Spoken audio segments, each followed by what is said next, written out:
हरियाणा विधानसभा के बजट सत्र के छठे दिन की कार्यवाही में जो मुख्यमंत्री ने बजट पेश किया था उसके ऊपर चर्चा हुई। कांग्रेस की जो विधायक हैं किरण चौधरी, उन्होंने चर्चा में बजट के ऊपर कई तरह के आंकड़ों पर सवाल उठाए हैं। मैम, आज जब बजट अभिभाषण पर चर्चा शुरू हुई तो आपने इन आंकड़ों पर सवाल उठाए हैं। आपने कहा कि जो कॉपी दी गई वो अलग है और आंकड़े अलग हैं। क्या मामला था ये? बिल्कुल सही बात है। जो मुख्यमंत्री जी ने एज फाइनेंस मिनिस्टर जो अभिभाषण पढ़ा जी, और जो अंग्रेजी की जो कॉपी टेबल करी गई वो पूरा उसके अंदर जो है आंकड़े और जो है उसमें पूरा अलग अलग कॉन्फ्लिक्टिंग वो था। जी, जो टैबलेट के ऊपर भी जो अपलोड करा गया, हमारे को टैबलेट दी गई थी उसमें अपलोड करा गया था, उसमें भी पूरा का पूरा एरर्स थे। जी, और फिर कल जो है वो जो टेबल करी गई थी कॉपी अंग्रेजी वाली वर्जन, उसको विड्रॉ करके और ये मतलब नेट के ऊपर एक और अपलोड कर दी। तो ये साफ दर्शाता है कि ये मिसलीड करने की बात जो है इस बारी सदन को लोगों को बेवकूफ बनाने के लिए ये काम सारी कार्रवाई करी गई। सारे के सारे जो आंकड़े हैं उसका माया जाल जो है जिस तरह से बिछा रहे थे वो आंकड़े जो हैं स्पष्ट तरीके से नजर ना आ जाएं, उनको ओझल रखा जाए, असलियत जो है वो लोगों के सामने ना आए, इसलिए ये सारी बातें कही गई। अब ये देखिए एक पैरा में कहते हैं जो असलियत जो इन्होंने कल जो टेबल करा था 196 जो है अंग्रेज वाला, उसके अंदर इन्होंने स्मार्ट सिटी के अंदर पंचकुला और हिसार लिखा था। और जो अब कल टेबल करा है उसमें इन्होंने कुरुक्षेत्र को भी कह दिया, ऐड कर दिया। इसके साथ साथ मुख्यमंत्री जी ने संशोधन भी खुद ही खड़े होकर कहा कि मैं उसमें एक त्रुटि रही है। भिवानी जिले जहाँ से आप राजनीति कर रहे हैं उस जिले का मामला था। वो क्या मामला था? मुख्यमंत्री ने क्या कहा कि मैंने पंडित नेकीराम का नाम नहीं लिया, वो कॉलेज जो है वो किस नाम से बन रहा है, वो क्या मसला था? इस सरकार ने अपने आप तो कुछ काम करा नहीं है। जो ऑलरेडी काम हो चुका है कांग्रेस के टाइम पर, श्रुति चौधरी उस समय की जो एमपी थी, उन्होंने अपने कार्यकाल में चौधरी बंसीलाल जी के नाम पर मेडिकल कॉलेज भिवानी के लिए स्वीकृत करवाया था। अब 6 साल बीत गए, उसके ऊपर कोई कार्रवाई नहीं हुई। और जो है अब इन्होंने जब ये मुख्यमंत्री जी जब ये अभिभाषण पढ़ रहे थे तब इन्होंने कहा कि वो मंगल सेन जी के नाम पर जो है वो रख दिया जाए। तो सच्चाई ये है कि पहले इन्होंने ही नाम रखा था पंडित नेकीराम शर्मा जी के नाम पे, और हमने उसका वेलकम करा था, क्योंकि पंडित नेकीराम शर्मा जी को कौन नहीं जानता, वो स्वतंत्रता सेनानी थे और चौधरी बंसीलाल जी तो उनको अपना गुरु मानते थे। उनकी जो है बहुत बड़ी प्रतिमा जो है भिवानी के अंदर चौधरी बंसीलाल जी ने लगवाई हुई है। उनके नाम की एक बहुत बड़ी लाइब्रेरी चौधरी बंसीलाल जी ने बनाई।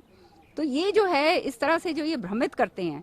अब जो है वो मेडिकल कॉलेज जो है चौधरी बंसीलाल जी के नाम की जो स्वीकृति दी थी, वो उस जो वहाँ पे हॉस्पिटल ऑलरेडी जो 25 साल से चल रहा है, उस हॉस्पिटल का कहते हैं गवर्नमेंट हॉस्पिटल। अब मैंने फिर खड़े होके ऐतराज जताया, मैंने कहा देखिए ये हॉस्पिटल चौधरी बंसीलाल जी के नाम का हॉस्पिटल है और आज का नहीं है। 20-25 साल हो गए उनको जो है वो हॉस्पिटल, और चौधरी बंसीलाल जी ने बनाया था। आज आप चौधरी बंसीलाल जी का नाम लेते हुए गुरेज कर रहे हो, इसके ऊपर मुझे एतराज है। आप जो पंडित नेकीराम जी के नाम पर वो आप ये जो मेडिकल कॉलेज बना रहे हो उसका हम स्वागत करते हैं, क्योंकि वो हमारे जो है माननीय हैं और चौधरी बंसीलाल जी के माननीय थे।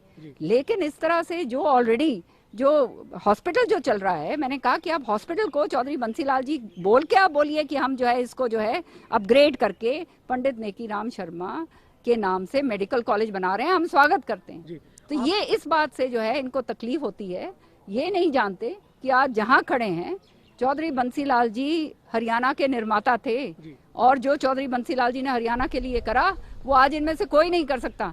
और इनका तो आना जाना है। ये क्या बातें करते हैं इस तरह की, ये लड़ाने वाली बातें करते हैं, ये गलत है। मैम, इसके साथ ही जो आपने कहा कि व्हाइट पेपर सरकार को लेकर आना चाहिए, बजट के मामले में आंकड़े जो है उनमें गुमराह किया गया है, व्हाइट पेपर आना चाहिए। व्हाइट पेपर लाने की आपने मांग क्यों रखी, क्या वजह? मैंने श्वेत पत्र इसलिए मांग रखी क्योंकि आंकड़े जो हैं वो पूरी तरह से ओझल कर रखे हैं और उनको जो है तोड़ मरोड़ कर जो है पेश करा जा रहा है। जो असलियत है, जो एस्टिमेट्स हैं, उनको रिवाइज्ड एस्टिमेट्स बना के और फिर रिवाइज्ड एस्टिमेट से एक्चुअल एस्टिमेट असली क्या है वो उसके अंदर सारी की सारी वो है। तो और जैसे फॉर एग्जांपल स्पोर्ट्स का है, कहते हैं हमने स्पोर्ट्स को जो है जोड़ दिया इन्होंने इसके साथ स्वास्थ्य के साथ, और स्पोर्ट्स का जो है उसके जो क्योंकि स्वास्थ्य के आंकड़े इन्होंने बढ़ाने थे, तो 300 कितने करोड़ जो है वो स्पोर्ट्स का भी उसमें डाल दिया कि आंकड़े जो हैं हमारे स्वास्थ्य के जो हैं वो ज्यादा दिखे। असलियत के अंदर आज जो है कोरोना काल में सबसे ज्यादा इनको देना चाहिए था ध्यान इसके ऊपर, लेकिन खाली जो है 200 कुछ और 240 करोड़ रुपए जो है वो स्वास्थ्य के अंदर रह गया है, तो उससे ये क्या ये कर पाएंगे। एक इसके अलावा आज कार्रवाई में में और मतलब जो दूसरी जगह निंदा प्रस्ताव पारित किया गया। ये कहा गया कि जो राजनीतिक लोगों का विरोध हो रहा है वो नहीं होना चाहिए, उसको लेकर निंदा प्रस्ताव पर कांग्रेस जो है वो असमंजस में दिखी, फिर उसके बाद कांग्रेस ने बॉयकॉट कर दिया। क्या मामला था, निंदा प्रस्ताव किस मुद्दे पर पारित हुआ है? कोई असमंजस में कांग्रेस पार्टी बिल्कुल नहीं थी।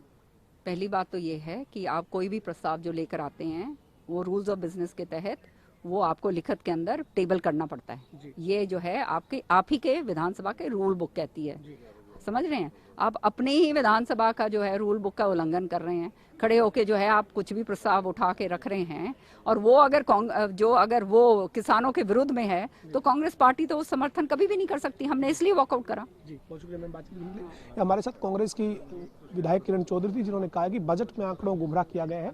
इसके साथ ही किसानों के मुद्दे पर जो निंदा प्रस्ताव सरकार लेकर आ रही थी उसका कांग्रेस ने बॉयकॉट किया है।